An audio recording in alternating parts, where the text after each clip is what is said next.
In this video, we're going to look at the technical SEO factors related to your site's configuration. The first one is HTTPS.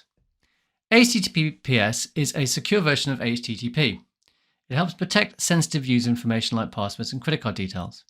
Implementing HTTPS on a site is one of Google's many ranking factors.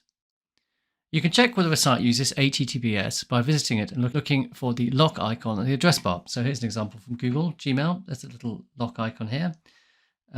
If we go to a live website, you see there's the HTTPS here, and there's the lock icon. Now, if it was just HTTP, then it wouldn't be a secure site. As over half of all web traffic originates from mobile devices, it is important that your website should be accessible and easy to navigate for mobile visitors. In April 2015, Google rolled out an update to its algorithm that promoted mobile-friendly pages over non-mobile-friendly pages. In 2018, Google implemented mobile-first indexing. With mobile-first indexing, Google crawls and indexes the mobile version of your web pages. Therefore, making your website compatible with mobile screens is good for users and your performance in search.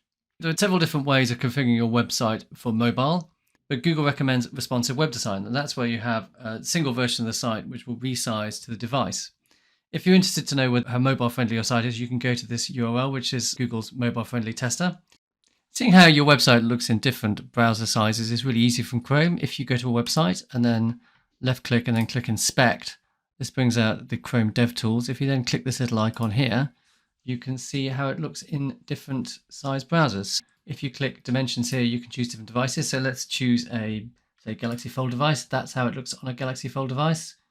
And let's choose an iPhone this time. Let's do iPhone 12 Pro. That's how it looks on an iPhone 12 Pro. Users and crawlers should only be able to access one of these two variations of your site. So I've got, for example, here www.vendop.com and vendop.com. Now these look the same, but they're different. Having both versions accessible creates duplicate content issues and can negatively affect your performance in Google. It also reduces the effectiveness of your backlink profile, as some websites may link to the www version, the others may link to the other version. You should choose one and have one forward to the other. Page speed is a ranking factor both on mobile and desktop, and so it is important that your site loads as fast as possible.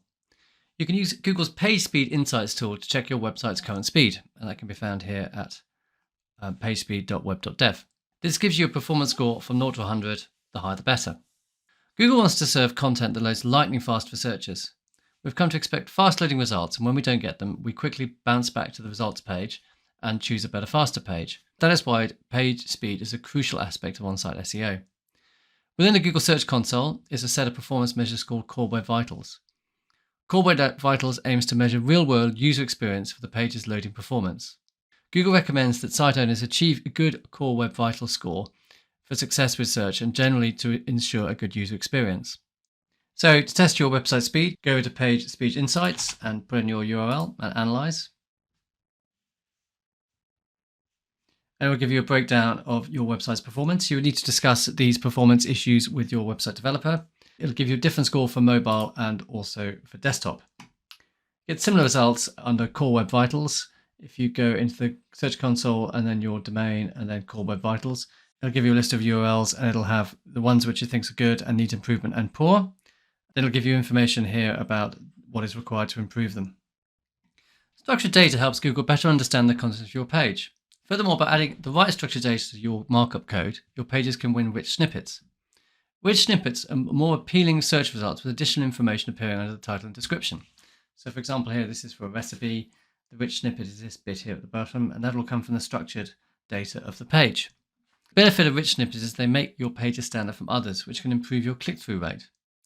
Google supports dozens of structured data markups, so choose the one that best fits the nature of the pages you want to add structured data to. For example, if you want an e-commerce site, adding product structured data to your product pages makes sense. Your content management system or CMS may offer native support for structured data, or you may require a plugin to implement it. You can test the structured data by using this tool.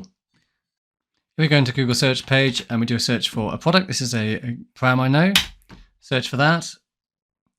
Here we can see the structured data here. This is the structured data which is being pulled off this site. So ratings, reviews, cost, and stock levels. If we take that product and we put it into the rich test results tester, we test the URL, going to check that URL. It'll tell us what the structured markup on that page is. So it's found the structured data on this page. It's got product snippets, merchant listings, breadcrumbs. These are all structured data. They've probably implemented a plugin on Shopify which supports this structured data, and that will then appear in the search results. Or Google Search Console, it will get a list of your pages, and it will also give a list of why the pages aren't indexed. This will include 4 of 4 errors. Having broken pages on your website negatively affects user experiences and reduces your search engine performance. To fix broken pages, you have 2 options. Firstly, reinstate the pages that were accidentally deleted, or redirect older posts with backlinks to relevant pages on your site. You can check this on your Google Search Console.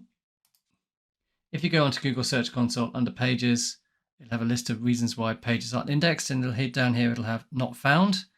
If we click on that, it'll give us a list of pages that weren't found, and you should then either reinstate those pages or redirect those URLs to a relevant page.